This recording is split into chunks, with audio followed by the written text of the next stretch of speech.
Hello GX460 owners, back here with another edition of Emilio's Garage. And if you own a GX460 or a Land Cruiser of the like, you will know that you want to keep this for a very long time because they just don't make these like they used to, that's for sure.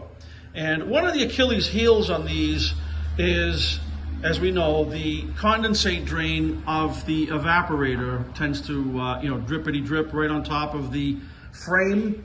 Well, I just wanted to do a quick little video just illustrating. I just put this cool kit on here and it couldn't have been any simpler. Just going to remove the apron cover here. Very simple little push pins. Just use one of these little tools, little pry tools. You can get these online and just pop those pins off. And you get under here, and as you can see, all right, I'm going to try and get this shot for you as best as I can. Not so easy with the light in the way, and the lighting is a pain in the neck. But I just wanted to show you. Here's the condensate drain right under here, up under here. There it is there, okay? And I'm going to try to, I'll point to it in editing where it comes out of the evaporator. But as you can see, the kit comes with a tube and a fitting. And really all you got to do is just pull off the little fitting that's already on there and insert the rubber hose, the tube, and then the kit comes with a couple of zip ties, and there you go. Basically just insert the barbed end into the drain, and then you got this nice tube right here that you can run on down, and basically it runs under the vehicle, and there it is. Comes out down there. So all of the water that drains out of the evaporator, it does not end up on the frame, which usually hits right about this spot right here. And you can see it's kind of white. I do have, this vehicle is undercoated, but you can see over the years, it's gotten a little discolored. It's totally fine. There's no rust and all or anything.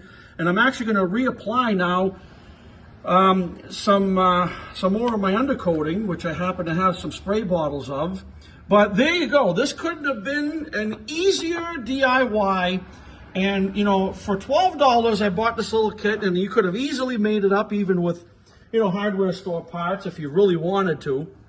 But I bought this little kit. I'll just show it to you right here from this company right here.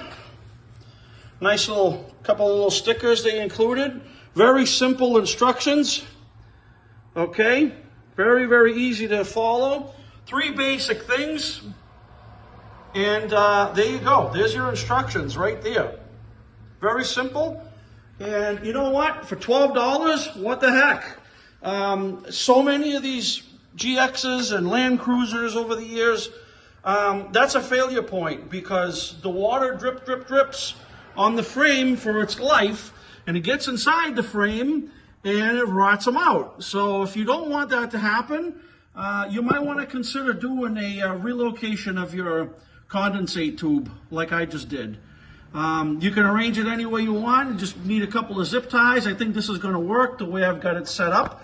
I've got it pulled off the frame so it doesn't rub too much, and it's away from that hot exhaust. The cat's right there. So, just route the tube away so it doesn't get too hot. But there you go, folks.